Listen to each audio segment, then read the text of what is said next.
السلام علیکم ورحمۃ اللہ وبرکاتہ۔ امید کرتی ہوں آپ سب خیر و عافیت سے ہوں گی اور ایمان کی بہترین حالتوں میں ہوگی۔ اللہ تعالیٰ آپ تک آنے والے ہر شر کو خیر میں بدل دے، آمین۔ آج کا ہم اپنا سبق سٹارٹ کرتے ہیں سورۃ البقرہ کی آیت نمبر 104 سے۔ اعوذ باللہ من الشیطان الرجیم، میں پناہ مانگتی ہوں اللہ کی شیطان مردود کے شر سے۔ بسم اللہ الرحمن الرحیم، شروع اللہ کے نام سے جو بڑا مہربان نہایت رحم کرنے والا ہے۔ یا ایھا الذین، اے لوگو، آمنو، جو ایمان لائے ہو، لا تقولو، نہ کہو، رائنا، رائنا، وقل انظرنا، اور کہو انظرنا، واسمعوا، اور سنو۔ یہاں پہ اللہ تعالیٰ ایمان والوں سے مخاطب ہیں۔ جب بھی یہ الفاظ آئیں، یا ایھا الذین آمنو، اے ایمان والو، تو ہم الحمدللہ ایمان والے ہیں، مسلم میں سے ہیں، تو ہمیں اپنے کانوں کو فوراً الرٹ کر دینا چاہیے، فوراً ہم اس آیت کی طرف آ جائیں کہ اللہ تعالیٰ نے ہمیں کیا کہنا ہے۔ تو اللہ تعالیٰ یہاں پہ خاص طور پر ایمان والوں سے مخاطب ہے۔ یہاں پہ اللہ نے یہ نہیں کہا یا اہل الکتابی، کہ اہل کتاب والے، یا ایھا الناس، اس طرح کا کوئی الفاظ نہیں ہے۔ یہ خاص ایمان والوں سے مخاطب ہو کر اللہ تعالیٰ فرما رہے ہیں کہ اے ایمان والو، لا تقولوا رائنا، رائنا مت کہو۔ رائنا کا لفظ کیا تھا؟ مطلب رائت فرمائیے، ٹھیک ہے، رائت فرمائیے، رائت فرمائیے لفظ تو ٹھیک تھا، لیکن جو کفار مکہ تھے، جو یہودی تھے، وہ نبی کریم صلی اللہ علیہ وسلم کو رائنا کہنے کی بجائے عین کو ذرا زیادہ کھینچ دیتے تھے، جس سے مطلب ہی بدل جاتا تھا۔ وہ رائینا کر کے پکارتے تھے، اور رائینا کا مطلب ہے اے چرواہے، ٹھیک ہے۔ تو اللہ تعالیٰ کو یہ کب منظور تھا کہ میرے نبی کی کوئی گستاخی کرے؟ وہ جان بوجھ کر الفاظ کو مڑوڑ کے پڑھتے، اس طرح کرتے کہ لفظ کا مطلب ہی بدل جاتا۔ اور جو نو مسلم لوگ تھے، جو نئے نئے مسلمان ہو رہے تھے، وہ یہودیوں کو دیکھا دیکھی ان کے پیچھے نبی کریم صلی اللہ علیہ وسلم کو ایسے ہی مخاطب کرنا شروع ہو گئے۔ تو اللہ تعالیٰ نے کہا وَقُلْ انظُرْنَا، آپ لوگ رائنا کو چھوڑ کر انظرنا کہو۔ انظرنا کی مطلب ہماری طرف دیکھیے، اس کا بھی مطلب وہی ہو گیا۔ توجہ فرمائیے، پہلے تھا کہ رائت فرمائیے، اب آ گیا کہ ہماری طرف دیکھیے۔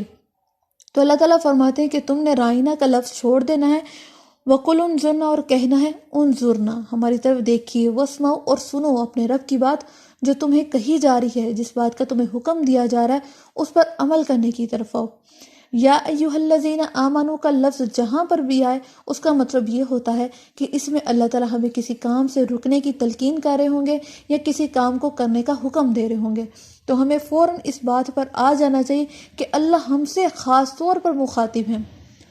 تو تب یہ ایمان والوں سے اللہ تعالیٰ مخاطب تھے جب یہ لوگ سازشیں کر رہے تھے، یہودی، کہ ہم تو اللہ کے نام کو، یعنی اللہ کی آیات کو بگاڑ کے پڑھے ہیں، اور یہ جو نو مسلم ہیں ان کا مذاق اڑاتے تھے کہ یہ کیسے ہماری پیروی کرتے ہیں، کیسے ہم جیسے بولتے ہیں ویسے انہوں نے بولنا شروع کر دیا۔ وَلِلْكَافِرِينَ، اور کافروں کے لیے عذاب علیم، درد دینے والا عذاب ہے۔ اب یہاں پہ اللہ تعالیٰ نے ان لوگوں کا انجام بھی بتا دیا جو اس کا انکار کرنے والے ہیں۔ اللہ نے فرمایا جو اس کا انکار کرے گا اس کے لیے درد دینے والا عذاب ہوگا۔ استغفر اللہ۔ مَا يَوَدُّ الَّذِينَ، نہیں چاہتے وہ لوگ، کفروا، جنہوں نے کفر کیا، من اہل الکتاب، اہل کتاب میں سے، وَلَا الْمُشْرِكِينَ، اور نہ مشرکین میں سے، أَن يُنَزِّلَ، یہ کہ نازل ہو، یعنی اترے، علیکم، اوپر آپ کے، من خیرن، کوئی بھلائی، من ربکم، تمہارے رب کی طرف سے۔ اللہ تعالیٰ ان کا نقشہ بتا رہے ہیں، ان کی سازشیں اللہ کے نبی پر کھول رہے ہیں کہ جو لوگ کافر ہیں اہل کتاب میں سے اور جو مشرکین مکہ ہیں، وہ یہ ہرگز نہیں چاہتے کہ اللہ کی طرف سے آپ پر کوئی بھلائی نازل ہو، وہ یہ نہیں چاہتے کہ اللہ کی رحمتیں اور برکتیں آپ پر اتریں، وہ یہ چاہتے ہیں کہ لفظوں کو بدل کر، ان کو مڑوڑ کر ہم لوگوں کو بہکا دیں تاکہ اللہ تعالیٰ غصے میں آ کر ان پر عذاب نازل کر دے۔ تو اللہ تعالیٰ تو ہر چیز کو دیکھنے والا ہے، ہر چیز کو جاننے والا ہے، اس کو پتہ ہے کہ کیا کر رہا ہے اور کون کیا کچھ سازشیں چلا رہا ہے۔ تو اللہ تعالیٰ نے ان کی سازشیں نبی کریم صلی اللہ علیہ وسلم کے سامنے کھول کر رکھ دی، اور اللہ تعالیٰ نے یہاں پہ خوب جواب دیا، واللہ، اور اللہ یختص، خاص کر لیتا ہے، برحمتی، اپنی رحمت سے، من یشاء، جس کو چاہے، اللہم اجعلنا منہم، اللہ بھی ہمیں اپنے خاص بندوں میں شامل کر لے، آمین۔ اللہ تعالیٰ فرماتے ہیں کہ میں اپنی رحمت سے جسے چاہوں خاص کر لیتا ہوں۔ یہ سب جو چالیں تھیں، یہ سازشیں تھیں، کس وجہ سے وہ کر رہے تھے؟ حسد کی بنا پر، کہ نبی جو ہیں وہ ہماری لڑی میں سے کیوں نہیں آئے۔ قوم پرستی غالب آ گئی، کیونکہ حضرت محمد صلی اللہ علیہ وسلم حضرت اسماعیل کی لڑی میں سے آئے تھے، تو ان کو یہی تھا کہ جیسے بنی اسرائیل سے سارے انبیاء، کتنے ہی بنی اسرائیل سے انبیاء، تو آخری جو نبی ہوں گے وہ بھی بنی اسرائیل میں سے ہوں گے۔ تو جب ان کی امید پوری نہ اتری تو انہوں نے حسد کرنا شروع کر دیا۔ انہوں نے حسد کی بنا پر ایسی سازشیں چلنا شروع کر دی کہ لوگ ان کے بہکاوے میں آ جائیں، لوگ بھٹک جائیں۔ واللہ، اور اللہ ذو الفضل العظیم، صاحب فضل والا ہے، یعنی اللہ تعالیٰ بہت بزرگی والا ہے، بہت عظیم ہے۔ وہ جس کو چاہے اپنی رحمتوں سے خاص کر لیتا ہے اور جس کو چاہے اندھیروں میں چھوڑ دیتا ہے۔ ما ننسخ، جو منسوخ کرتے ہیں، من آیات میں سے، او ننسیہا، یا بلا دیتے ہیں، ناتی لے آتے ہیں، بخیر، بہتر، منہا، اس سے، او مثلیہا، یا اس جیسی۔ اب اللہ تعالیٰ فرماتے ہیں کہ اگر ہم کسی آیت کو منسوخ کر دیتے ہیں یا اس کو بھلانے کا حکم دیتے ہیں تو اس سے بہترین بھی لے آتے ہیں یا اس سے جیسی لے آتے ہیں۔ جیسے اللہ تعالیٰ نے حکم دیا رائنا نہیں کہنا، تم نے انظر نہ کہنا ہے۔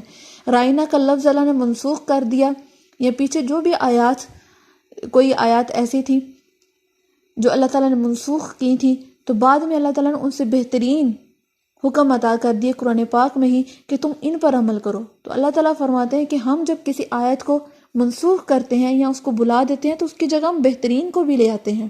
تو یا اس جیسی ہوتی ہے، اس کا مطلب اس جیسا ہوتا ہے، اس کا معنی ایک جیسا ہوتا ہے۔ وہ کس لیے اللہ تعالیٰ کرتے ہیں کہ لوگوں میں کسی بات کی غلط فہمی نہ پیدا ہو یا کسی قسم کی غلطی بھی نہ ہو۔ ٹھیک ہو گیا؟ اب یہاں پہ اللہ تعالیٰ کی ایک بات کو ہم خود سے ریلیٹ کرتے ہیں، اپنی زندگی سے ریلیٹ کرتے ہیں کہ اگر ہماری زندگی میں کسی چیز کو اللہ منسوخ کر دیتے ہیں، کسی چیز کو دور کر دیتے ہیں ہم سے، تو اللہ تعالیٰ قادر ہیں اس سے بہترین لانے کو۔ ہمیں یہ بات اپنے پلے سے باندھ لینی چاہیے کہ اللہ تعالیٰ جب کوئی چیز لیتا ہے تو اسے بہترین عطا کرتا ہے، صرف اس پر توکل کرنا چاہیے۔ جو ایمان والا ہے نا، اس کا صرف توکل اللہ پر ہوتا ہے۔ وہ کہتا ہے کہ جو بھی ہوا میرے رب کی مرضی سے ہوا، اگر اللہ نے مجھ سے ایک چیز چھینی ہے تو اسے بہترین دے گا۔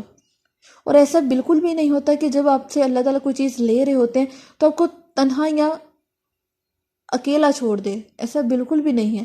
اللہ تعالیٰ آپ کو امید لگاتا ہے، آپ کو صبر عطا کرتا ہے، آپ کو سکون کہیں نہ کہیں سے مل رہا ہوتا ہے۔ تو یہاں پہ بھی اللہ تعالیٰ یہی فرما رہے ہیں کہ اگر ہم کسی چیز کو بھلا دیتے ہیں یا چھوڑ دیتے ہیں تو ہم اس سے بہترین لے آتے ہیں۔ علم تعلم، کیا نہیں جانتے، ان اللہ، یہ کہ اللہ علی کل شیء قدیر، ہر چیز پر قادر ہے۔ اللہ تعالیٰ اب اپنے بارے میں بتا رہے ہیں کہ اے انسان، کیا تم بھول گئے، کیا تمہیں نہیں پتا کہ اللہ تعالیٰ ہر چیز پر اختیار رکھتا ہے؟ تم کیسے اللہ تعالیٰ سے نا امید ہو سکتے ہو؟ کیسے اللہ تعالیٰ کو کہہ سکتے ہو کہ اللہ نے کیا کر دیا؟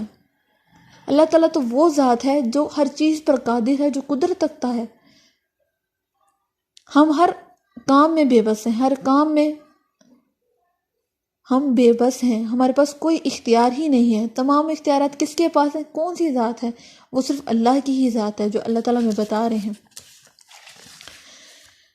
علم تعلم، کہ نہیں جانتے، ان اللہ، یہ کہ اللہ، لہو، واسطے اس کے، ملک السماواتی، بادشاہت آسمان کی، والارض، اور زمین کی۔ اللہ تعالیٰ پھر مزید اپنے بارے میں بتا رہے ہیں کہ تم نہیں جانتے کہ اللہ تو وہ ہے جس کے لیے آسمان اور زمین کی بادشاہی ہے۔ جو زمین کا حکمران ہوتا ہے وہ پوری زمین کا نہیں ہوتا، جیسے ہمارے ملک کا حکمران ہے، دوسرے ملک کا کوئی اور حکمران ہوتا ہوگا تو اس کی بڑی ویلیو ہوتی ہے، جو وہ حکم نافذ کرتا ہے اس کو فالو کرنا ہی پڑتا ہے۔ تو اللہ تعالیٰ تو وہ ذات ہے جو پوری زمین کا اور آسمان کا بادشاہ ہے۔ تو اللہ تعالیٰ فرماتے ہیں کیا تم بھول گئے؟ تم نظر اٹھا کے آسمان کی طرف دیکھو اور دیکھو وہ کتنا بڑا آسمان ہے، جو اس پر قدرت رکھتا ہے کہ وہ تمہاری مشکلات کو دور کرنے میں قادر نہیں ہے۔ جس نے اتنا بڑا آسمان اپنے کن کہنے سے بنا دیا، جس نے اتنی بڑی زمین اپنے کن کہنے سے بنا دی، کیا وہ تمہاری مشکلات دور کرنے پر اختیار نہیں رکھتا؟ تو پھر کیوں دوسروں کے دروں پر در بدر بھٹکتے ہو؟ اللہ کے در پر آؤ، اللہ کی طرف رجوع کرو، تو اللہ تمہارا ہر چیز پر قادر ہے، وہ تمہیں عطا کرنے پر قادر ہے۔ تم اس کی طرف آؤ تو صحیح، اس کو مناؤ تو صحیح۔ یہ اللہ تعالیٰ اپنے بارے میں بتا رہے ہیں کہ اے انسان، زمین اور آسمان کے جتنے بھی معاملات ہیں وہ اللہ تعالیٰ کی اختیارات میں ہیں۔ وَمَا لَكُمْ، اور نہیں تمہارے لیے، من دون اللہ، اللہ کے سوا، من ولی، کوئی دوست، ولا نصیر، اور نہ کوئی مددگار۔ اللہ کے سوا کوئی تمہارا دوست، ہمدرد، تمہارا غمگسار کوئی نہیں ہے، صرف اللہ کی ذات ہے۔ تو اللہ کے در پر آؤ، اللہ کے سامنے گڑ گڑاؤ، اللہ کے سامنے اپنی تمام پریشانیاں، اپنی تمام جو دکھ تکلیف ہیں وہ اللہ کے سامنے رکھو، تو اللہ اتنا بے نیاز ہے، اللہ اتنا رحیم ہے، اتنا کریم ہے، وہ تمہیں تمہارے پہلے گناہ یاد نہیں کروائے گا، وہ تمہیں تمہارا ماضی یاد نہیں کروائے گا، وہ تمہیں بڑی محبت سے، تمہیں بڑے پیار سے تھام لے گا۔ اور یقین مانیے یہ اللہ تعالیٰ کا یہ ہم پر بہت بڑا کرم ہے کہ اللہ تعالیٰ کے سامنے جب ہم گڑ گڑاتے ہیں، جب اللہ کے سامنے ہم سچے دل سے توبہ کرتے ہیں تو اللہ واقعی ہمیں تھام لیتے ہیں۔ اللہ کی محبت اتنی عظیم ہے کہ وہ ہمیں پچھلے گناہوں کی یاد نہیں کرواتا، وہ کہتا ہے بس آؤ میری طرف آ کر تو دیکھو۔ تو ایسا رب کہاں ملے گا؟ ایسا معبود کوئی اور ہے؟ یا وہ لوگ یہ جن کے سامنے ہم ماتھا ٹیکتے ہیں، جو قبروں میں چلے گئے ہیں، جن کا اس دنیا سے رابطہ ہی کٹ گیا ہے، لیکن پھر بھی ہم ان کے دروں پر جا کے اپنا ماتھا ٹیکتے ہیں کہ وہ ہماری مشکلوں کو آسان کروائیں گے؟ ہرگز نہیں۔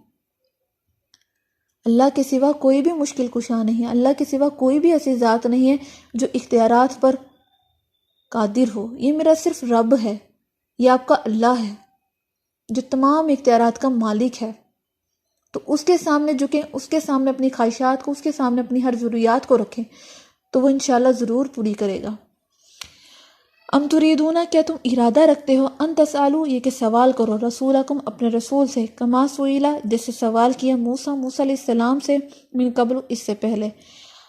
اب یہاں پہ فرمایا جا رہا ہے جو یہود تھے وہ نو مسلم کو بہکاتے تھے اور ان سے کہتے تھے کہ اس بارے میں پوچھو، اپنے نبی سے اس بارے میں پوچھو۔ وہ انسان کو نا سوالوں میں الجھا رہے تھے، بھٹکا رہے تھے کہ حکم ایسے ہوا تو ایسے کیوں ہوا ہے۔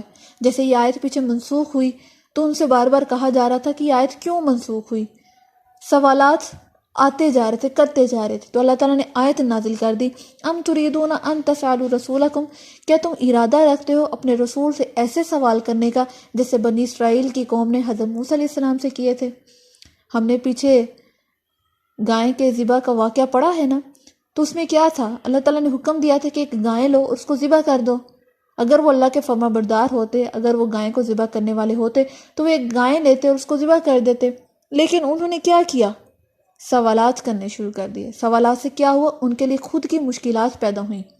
جیسے جیسے سوالات کرتے رہے ویسے ویسے مشکلات بڑھتی رہیں۔ پہلے پوچھا رنگ کیسا ہو، پھر پوچھا کیا کرتی ہو، کیسی ہو، پھر جیسے اللہ تعالیٰ بتاتے گئے ویسے ان کے لیے ہوتا گیا۔ تو جب نبی کریم صلی اللہ علیہ وسلم کوئی بات بتا رہے ہوتے تو صحابہ اکرام بڑی احتیاط کرتے کہ ہم کوئی ایسا سوال نہ کرے جس سے ہمارے لیے کوئی مشکل پیدا ہو جائے۔ ایک موقع پر اللہ کے نبی نے جب بتایا، اب مجھے وہ یاد نہیں آ رہا، لیکن ایسا تھا کہ نبی کریم صلی اللہ علیہ وسلم نے جب حج کے بارے میں بتایا کہ حج انسان پر اگر وہ استطاعت رکھتا ہے تو زندگی میں ایک بار فرض ہے، یعنی ایک بار وہ کر لے تو اس کے لیے کافی ہے، اگر وہ استطاعت رکھتا ہے تو بار بار کرے، یہ اللہ کے گھر کی جانے کی خواہش انسان کے دل میں پیدا ہوتی ہے۔ لیکن نبی کریم صلی اللہ علیہ وسلم نے فرمایا جو انسان استطاعت رکھتا ہو وہ زندگی میں ایک بار حج ضرور کرے۔ تو ایک آدمی اٹھا اور اس نے کہا کہ اللہ کے نبی کیا صرف ایک بار ہی کرے؟ اللہ کے نبی چپ رہے۔ پھر فرمایا کہ پھر اس شخص نے کہا کہ اللہ کے نبی کیا وہ بار بار کر سکتا ہے؟ پھر اللہ کے نبی چپ رہے۔ اللہ کے نبی کا چہرہ غصے سے سرخ ہو گیا۔ پھر اللہ کے نبی نے فرمایا کہ اگر تم یہ سوالات بار بار کرتے تو مجھے یہ خوف تھا کہ اللہ کوئی آیت نازل نہ کر دے جس سے مسلمانوں پر کوئی مشکل آ جاتی، یعنی جو حکم تمہیں ملے اس کو کر ڈالو، اس پر مزید سوالات نہ کرو، حضرت موسیٰ کی قوم کی طرح جنہوں نے اتنے سوال کیے اور خود مشکلات میں پڑ گئے۔ وَمَن يَتَبَدَّلِ، اور جو کوئی بدل ڈالے، کفر کو بالایمان، اپنے ایمان کے بدلے، فقط پس تحقیق ضل، گمراہ ہو گیا، سوا سبیل، سیدھی راہ سے۔ اللہ اکبر، اللہم لا تجعلنا منہم۔ اللہ تعالیٰ فرماتے ہیں کہ جس شخص نے اپنے ایمان کے بدلے کفر کو خرید لیا، ٹھیک ہے، ایمان کو بیچ دیا اور کفر کو خرید لیا، تو اس نے کتنے گھاٹے کا سودا کیا۔ انسان تو جب بھی کبھی شاپنگ کرتا ہے، سودا کرتا ہے تو وہ کوشش یہ کرتا ہے کہ اس کے لیے نفع بخش چیز خریدی جائے، اس کی یہ کوشش ہوتی ہے کہ بہترین چیز اس کو مل جائے۔ وہ اپنے گھر میں بہترین چیز لاتا ہے، یا اپنے لیے جب وہ کوئی چیز سلیکٹ کرتا ہے تو وہ کہتا ہے کہ وہ سب سے زیادہ یونیک ہو، پرفیکٹ ہو، جو کسی کے پاس نہ ہو وہ میرے پاس ہو۔ ایسے ہی ہوتا ہے نا، انسان کی نیچر میں ہے۔ تو یہ انسان کیسا یہ سودا کر ہے کہ کفر کو خرید رہا ہے ایمان کے بدلے، ایمان کو بیچ ڈالا اور کفر کو خرید لیا۔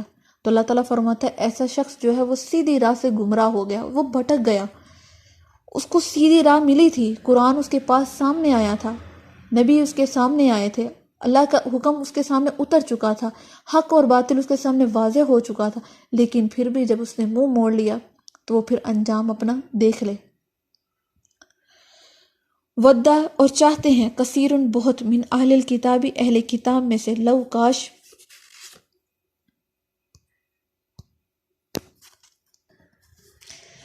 یردونکم پھیر دے تم کو، من بعد ایمانکم تمہارے ایمان کے بعد، کفارن کفر میں۔ اللہ تعالیٰ فرماتے ہیں کہ اہل کتاب میں سے بہت سے ایسے لوگ ہیں جو یہ چاہتے ہیں کہ تمہیں تمہارے ایمان کے بعد کفر میں مبتلا کر دیں، یعنی تمہیں بہکا دیں، تمہیں بھٹکا دیں۔ آج بھی ایسے ہی ہوتا ہے نا کہ بہت سے لوگ ایسے ہیں جو ہمیں اللہ کی عبادت کرنے کی طرف نہیں لاتے، بلکہ ہمیں کہہ رہے ہوتے ہیں کہ آجو تم نے یہ کیا کرنا ہے، نماز پڑھ کے کیا کرنا ہے، ابھی تو بہت ٹائم پڑا، تم جوانی میں نماز پڑھنے لگے ہو، بوڑھے ہوں گے تب دیکھی جائے گی، تب اللہ کو منا لیں گے۔ اللہ نے کہا ہے کہ اللہ غفور الرحیم ہے، تو ہم اللہ سے بخشش کروا لیں گے۔ تو اللہ تعالیٰ فرماتے ہیں کہ اہل کتاب میں سے بھی ایسے بہت سے لوگ تھے جو آپ کو آپ کے ایمان کے بدلے کفر میں مبتلا کرنا چاہتے تھے، حسدن حسد کی وجہ سے، من عندی انفسہم جو ان کے نفسوں میں تھا، وہ اپنے نفس کی وجہ سے ان پر ایسے کام کر رہے تھے، حالانکہ ان پر تو حق ظاہر ہو گیا تھا، ان کے سامنے ہر چیز واضح بیان ہو گئی تھی، تو ان کو تو چاہیے تھا پہلے ہی مان لاتے۔ جو کافر تھے یعنی اہل کتاب والے تھے، ان کے سامنے تو ہر چیز واضح تھی، ان کی کتابوں میں پہلے ہی نبی کریم صلی اللہ علیہ وسلم کی بشارت دی گئی تھی، قرآن پاک کی بشارت دی گئی تھی۔ جب انہوں نے نبی کریم کو دیکھا تو ان کو تو چاہیے تھا پہلے ہی ایمان والے ہوتے، پہلے مسلمانوں میں سے ہو جاتے، لیکن حسد کی بنا پر انہوں نے کیا کیا، جو حق تھا اس کو چھوڑ دیا، اور یہ کوشش کی کہ جو حق پر چل رہے ہیں ان کو بھی کھینچ کر کفر میں مبتلا کر دیں۔ من بعد بعد اس کے ما تبینہ جو ظاہر ہو گیا، لہم واسطے ان کے حق و حق، یعنی جب ان پر حق ظاہر ہو گیا تو انہوں نے اپنے اندر حسد پالنا شروع کر دیا، اور حسد کی وجہ سے انہوں نے کیا کیا، تم لوگوں کو کفر میں کھینچنا شروع کر دیا۔ انہوں نے یہ خواہش کی، یہ چاہا کہ تم لوگوں کو جو ایمان کی طرف جا رہے ہیں ان کو پلٹ دیں، ان کے دین سے ہی پلٹ دیں۔ فاعفو پس معاف کرو، وصفحو اور درگزر کرو، اللہ اکبر، یہ ہمارا دین ہے، یہ ہماری شریعت ہے جو ہمیں حکم دے رہی ہے کہ جب نبی کریم صلی اللہ علیہ وسلم پریشان ہوتے تھے یہودیوں کی، اہل مکہ والوں کی سازشوں سے، تو اللہ تعالیٰ ان کو کیا حکم دے رہے ہیں، فاعفو وصفحو، معاف کرو اور درگزر کرو۔ ہمارا دین تو یہ ہے، اتنی نرمی کا قائل ہے کہ اگر تمہیں کوئی پریشان کرتا ہے، تمہیں کوئی تکلیف دیتا ہے، تو اس سے بڑھ کر مقابلہ نہ کرو، بلکہ کیا کرو، فاعفو وصفحو، معاف کر دو اور درگزر کر دو، اللہ کے سپرد ہر معاملے کو کر دو، حتیٰ یہاں تک کہ یاتی اللہ، لے آئے اللہ بامرہ، اپنے حکم کو۔ انتظار کرو کہ اللہ اپنا حکم لے آئے، اپنی طرف سے زیادتی نہ کرو، تم خود بری ہو جاؤ، خود معاف کر دو اور اپنا معاملہ اللہ کے سپرد کر دو، تو پھر دیکھنا اللہ تعالیٰ تمہارے لیے کوئی نہ کوئی حکم ضرور لے آئیں گے، تمہاری نیکی کو رائیگاں نہیں جانے دیں گے، تمہارے صبر کو اللہ تعالیٰ ہرگز ناقدری سے نہیں دیکھیں گے۔ ایک اللہ ہی تو ہے جو انسان کی چھوٹی سی چھوٹی نیکی کو سنبھال کے رکھتا ہے، اور اس کو ایسے پالتا ہے، اور اتنا پالتا ہے، پھر اس کا اجر کتنا دیا اللہ نے قرآن پاک میں فرمایا، کہیں کہا 7 گنا، کہیں کہا 70 گنا، کہیں کہا احد پہاڑ جتنا، پھر کہا کہ اگر میری رحمت جوش میں آئے تو میں بے تحاشا، لا تعداد، انلیمیٹڈ۔ اللہ دینے والا ہے، اللہ دے سکتا ہے، اللہ تعالیٰ تو قادر ہے، یہ تو انسان کی نیکی پر ہے کہ وہ کس نیت سے کرتا ہے، کس نیت پہ اپنی نیکی کو کرتا ہے، ٹھیک ہے۔ اگر اس کی نیت خالص اللہ کی رضا کے لیے ہوئی تو پھر اس کے وارے نہیں آ رہے، اگر وہ نیت یہ رکھتا ہے کہ وہ لوگوں کی واہ واہ اس میں سمیٹ لے یا لوگوں کو دکھانے کے لیے کرے، پھر اللہ سے وہ کسی بھی اجر کا مطالبہ نہ کرے۔ تو یہاں پہ جب کفار مکہ نے اتنی زیادہ سازشیں کی، لوگوں کو بہکانے کی، اپنے دین کی طرف کھینچنے کی، کہ ان کو بہکا کے کفر میں مبتلا کر دے، تو اللہ تعالیٰ کیا حکم دے رہے ہیں، فاعفو وصفحو، معاف کر دو اور درگزر کر دو، یہاں تک کہ اللہ اپنا حکم لے آئے۔ ان اللہ بے شک اللہ علی کل شیء قدیر، ہر چیز پر قادر ہے۔ بے شک اللہ تعالیٰ کیسے بار بار یہ آیت دہرا رہے ہیں کہ اللہ ہر چیز پر قادر ہے، ہر چیز پر اختیار رکھتا ہے، ہر چیز اسی کی تابع ہے، اس کے کن کہنے کی دیر ہے اور فیکن ہو جانا ہے۔ وہ جب کسی کام کا ارادہ رکھتا ہے تو وہ کن فرماتا ہے اور فیکن ہو جاتا ہے۔ تو کسی بھی بات سے مایوس نہیں ہوتا۔ جب بھی میں قرآن پاک پڑھتی ہوں نا تو مجھے لگتا ہے کہ ایک نئی زندگی مل رہی ہے۔ جہاں پہ مایوس ہوتی ہوں اللہ تعالیٰ تو کوئی نئی آیت میرے سامنے رکھ دیتے ہیں۔ جب بھی جس دن بھی یہ قرآن پاک پڑھوں، چاہے بار بار پڑھوں، تو ہر روز یہ لگتا ہے کہ یہ آیت تو اب اتری ہے، یہ آیت تو ابھی میرے لیے آئی ہے، آج میرے اللہ نے مجھ سے یہ بات کی ہے۔ کہیں پہ دل گھبرانا شروع کرتا ہے، کہیں پہ دل پریشان ہونا شروع کرتا ہے، تو میرے اللہ تو فوراً مجھے تھام لیتا ہے، فوراً آیت میرے سامنے نازل کر دیتا ہے کہ اے میری بندی کہاں کو جاتی ہو، کیوں نا امید ہوتی ہو، مایوس ہوتی ہو؟ تمہارا رب تو وہ ہے جو علی کل شیء قدیر، ہر چیز پر قادر ہے۔ اللہ اکبر۔ واقیم الصلاۃ، اور قائم کرو نماز کو، واتو الزکوٰۃ، اور زکوٰۃ کو ادا کرو، وما تقدموا، اور جو کچھ بھیجو لانفسکم، اپنے نفس کے لیے، من خیر، بھلائی سے، تجدوہ، پاؤ گے اس کو، عند اللہ، اللہ کے نزدیک، ان اللہ، بے شک اللہ، بما سات، اس چیز کے تعملون، جو تم عمل کرتے ہو، بصیر، دیکھنے والا ہے۔ اب اللہ تعالیٰ یہاں پہ حکم کیا دے رہے ہیں کہ اے میرے لوگوں، اے ایمان والو، کیا کرنا ہے تم نے؟ واقیم الصلاۃ، نماز کو قائم کرنا ہے، نماز کو قائم کرنا ہے۔ قرآن پاک میں ایک جگہ ہے جہاں پہ جنت اور دوزخ کا منظر بیان کیا گیا ہے۔ جنتی لوگ جب جہنمیوں سے پوچھیں گے کہ تمہیں کیا چیز جہنم میں لے کے آئی، تو وہ کہیں گے ہم نماز نہیں پڑھتے تھے۔ اللہ اکبر۔ وہ یہ کہیں گے ہم نماز نہیں پڑھتے تھے۔ اللہ اکبر۔ اور ہم آج کل نماز پڑھتے ہی نہیں ہیں۔ ہمارے گھر میں کتنے بے نمازی ہیں، ہمارے بچے بے نمازی ہیں، ہم خود نماز نہیں پڑھتے، ہماری خود کی تربیت نہیں ہوئی تو ہم اپنے بچوں کی کیسے کریں گے؟ ہم نے خود دین کو نہیں پڑھا، ہم بچوں کو کیا پڑھائیں گے، کیا سمجھائیں گے؟ ہم نماز نہیں پڑھتے۔ ایک جگہ قرآن پاک میں آیا فویل للمصلین، نمازیوں کے لیے ہلاکت۔ ہلاکت کیوں کہا گیا؟ جنہوں نے نماز کو مذاق سمجھا ہوا تھا، نماز کو پرسکون ہو کر نہیں پڑھتے تھے، یا نماز کو دکھانے کے لیے پڑھتے تھے کہ لوگ کہیں یہ بچی یا بچہ بڑا نمازی ہے۔ وہ اس لیے نماز ادا کرتے تھے، وہ اللہ کے لیے نماز نہیں پڑھتے تھے۔ تو اللہ تعالیٰ فرماتے ہیں واقیم الصلاۃ، نماز کو قائم کرو۔ قائم سے مراد اچھے طریقے سے کرو، ایسے پڑھو جیسے یہ تمہاری نماز آخری نماز ہے، اتنے لگن سے، اتنی شوق سے، اتنی محبت سے نماز پڑھو۔ اللہ اکبر۔ اللہ تعالیٰ کس طرح ہمیں بار بار بلا رہے ہیں اپنے راستے کی طرف، ہمیں بار بار کہہ رہے ہیں کہ آؤ میری طرف آ جاؤ، پلٹ کر آ جاؤ۔ لیکن ہم کیا کرتے ہیں؟ ہم تو اپنی خواہشات کے اتنے پیچھے مگن ہیں، شیطان نے ہمارے لیے ہمارے اعمال اتنے مزین بنا کر پیش کر دیے ہیں کہ ہمیں فکر ہی نہیں ہوتی۔ اذان ہو رہی ہوتی ہے اور ہمارے کان بند ہو چکے ہوتے ہیں۔ ہمارا رب ہمیں 5 وقت بلاتا ہے اور ہم ہر دفعہ اس کو منع کر دیتے ہیں۔ ہماری کیا اوقات ہے؟ جو رب ہمیں پہلے بتا رہا ہے کہ وہ زمین و آسمان کا بادشاہ ہے، وہ ہر چیز پر قادر ہے، تو ہم کس کا انکار کر رہے ہیں، کس کے حکم کا انکار کر رہے ہیں کہ ہمارے دلوں میں خوف خدا رہا ہی نہیں ہے؟ کہ ہم نے اپنے آپ کو کیا چیز سمجھ لی کہ ہم اللہ تعالیٰ کے سامنے جھکنے سے اتراتے ہیں کہ ہم اللہ کے سامنے جھک نہیں سکیں گے، اور دوسروں کے دروں پر جا کے جھکتے ہیں اور کہتے ہیں ہماری دعائیں قبول نہیں ہوتی، ہمارے گھروں میں بڑی تنگی آ گئی ہے، ہمارے بچے ہمارے نافرمان بن گئے، ہماری کہنا نہیں مانتے، ہماری بات نہیں مانتے، ہماری بات نہیں سنتے۔ تو کیسے وہ سنیں جب ہمارا اپنے رب کے ساتھ کوئی تعلق ہی نہیں ہے؟ نماز جو ہے وہ انسان اور رب کے درمیان ایک تعلق ہے، بڑا مضبوط تعلق ہے۔ پھر فرمایا واتو الزکوٰۃ، اور زکوٰۃ کو ادا کرو۔ زکوٰۃ جو ہے وہ بندے اور بندے کا درمیان میں تعلق ہے کہ ایک انسان اور دوسرے انسان کے کیسے وہ بانڈنگ پیدا کی جائے، کیسے وہ ایک دوسرے کا دکھ درد سمجھ سکے۔ ہم کیا کرتے ہیں؟ ہم کچھ بھی نہیں کرتے۔ کوئی انسان مر رہا ہو، بھوک سے تڑپ رہا ہو، تو ہم کہتے ہیں ہماری ضروریات سے زیادہ امپورٹنٹ ہیں، ہمارے خود کے خرچے پورے نہیں ہو رہے، ہم کسی کی کیا مدد کریں؟ ہم اپنے گھر کو پورا کریں کہ اس بھوکے کی بھوک کو مٹائیں؟ اللہ اکبر! یہ کیسا ہو گیا دور؟ یہ کیسے ہم نے آپ کو بنا لیا؟ ہم کہاں کو جا رہے ہیں؟ کہ ہمیں اب اللہ سے ڈر نہیں لگتا؟ کیا ہمیں موت کا یقین نہیں ہے کہ موت نے آنا ہے اور ہمیں اچک کے لے جانا ہے؟ پھر ہم کہاں جائیں گے؟ کس سے مدد مانگیں گے؟ اللہ نے فرمایا نا کہ اللہ کے سوا کوئی مددگار نہیں ہوگا، اللہ کے سوا کوئی بھی تمہارا دوست نہیں ہوگا، تو پھر کہاں کو جا رہے ہو؟ اللہ اکبر!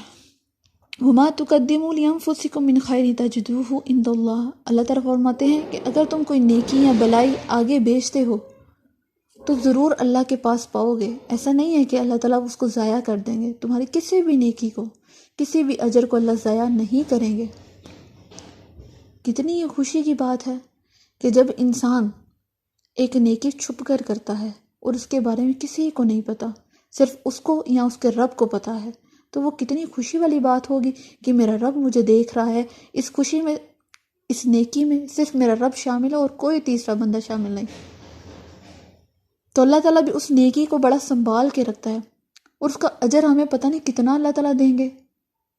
یہ تو اللہ تعالیٰ کی رحمت پر ہے نا، اور ہماری نیت پر ہے۔ اللہ تعالیٰ فرما رہے ہیں ان اللہ بما تعملون بصیر، اللہ تعالیٰ تمہارے اعمال کو دیکھنے والا ہے۔ ایسا ہرگز نہیں ہے کہ اللہ تمہاری نیکیوں سے غافل ہے، ہرگز ایسا نہیں ہے کہ تم نیکی کر رہے اور اللہ تعالیٰ نے تمہیں دیکھا نہیں، ایسا کچھ بھی نہیں ہے۔ اکثر ایسا ہوتا ہے نا کہ کوئی بچہ اچھا کام کرتا ہے اور پیرنٹس کو نہیں پتہ چلتا، وہ بچہ بار بار اپنے ماں باپ کے سامنے آتا ہے اور ان کو دکھاتا ہے کہ آج میں نے یہ کام کیا ہے، یہ اچھا کام کیا ہے، تو پھر جا کے ماں باپ کو پتہ چلتا ہے، وہ اس کو اپریشیٹ کرتے ہیں، تو بچہ خوش ہو جاتا ہے۔ تو اللہ تعالیٰ تو وہ ذات ہے جو ہر دم ہمیں دیکھ رہی ہے۔ ہم اگر کسی کی چھپ کے مدد کر دیتے تو اللہ تعالیٰ ہمیں دیکھ رہے ہیں۔ اگر ہم چھپ کر نماز پڑھ رہے ہیں، چھپ کر دعائیں کر رہے ہیں، تو اللہ تعالیٰ تو وہ بھی دیکھ رہے ہیں۔ اللہ ہر چیز کو دیکھ رہے ہیں۔ تو ہم کیوں مایوس ہو جاتے ہیں کہ اللہ تعالیٰ تو ہم سے غافل ہو گئے، ہماری تو اللہ تعالیٰ سنتا ہی نہیں ہے؟ کیوں ہم اللہ سے غافل ہو گئے؟ کیوں اللہ سے نا امید ہو گئے؟ اللہ کی طرف پلٹ کر آئیں، انشاءاللہ اللہ تعالیٰ آپ کو تھام لے گا۔ اللہ کی طرف ایک قدم بڑھانے کی دیر ہے، اللہ تعالیٰ 10 قدم بڑھ کر آپ کو پکڑ لے گا، صرف ایک قدم بڑھا لیں۔ اللہ کی محبت بہت خاص ہے، بہت پیاری ہے، اس دنیا سے تو بہت اعلیٰ درجے ہے۔ یہ دنیا کی محبت انسان کو جو ہے نا بے چین کرتی ہے، اور اللہ کی محبت انسان کو پرسکون کر دیتی ہے۔ اللہ تعالیٰ ہمارے دلوں کو ایسا بنا دے کہ جس میں اللہ کی محبت کے سوا کسی کی محبت نہ آ سکے۔ آمین۔ آج کا سبق ہم یہیں تک رکھیں گے۔ اگر اس میں کوئی غلطی کوتاہی ہوئی ہو تو اللہ تعالیٰ ہم سب کو معاف فرما دے، اور ہمیں نیک اعمال کرنے کی توفیق دے، ہمیں ایسا بنا دے اللہ جیسے اللہ کو ہم پسند آ جائے۔ آمین۔ اپنا بہت سارا خیال رکھیے گا، مجھے اپنی دعاؤں میں خاص طور پہ یاد رکھیے گا۔ اللہ حافظ جی۔